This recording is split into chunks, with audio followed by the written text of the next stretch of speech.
Good day mga boss, nandito tayo ngayon sa may Pasig Mega Market at mamimili lang tayo ng ating ulamin ngayong araw. Then sasabay na natin yung pagbili para sa trick or treat, yung mga candies. So tara guys, samahan nyo kami. Let's go! Bumili nga rin pala tayo ng baboy dito kay La Pata Girl, kay La Papa Topper. Ayan, si Papa Topper. Kasi si Pata Girl.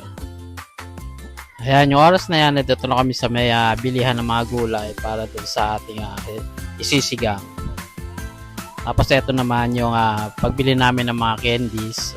So naghahanap kami ng pwede namin mabila ng candies dito kasi iba wala namang available. Konti lang yung candies kaya lumipat kami sa iba. So dito kami nakakita sa stall na to.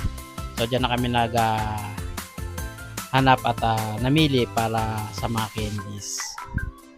So ayan, maraming candies ang mga paninda nila dyan. Kaya marami din kami nabili.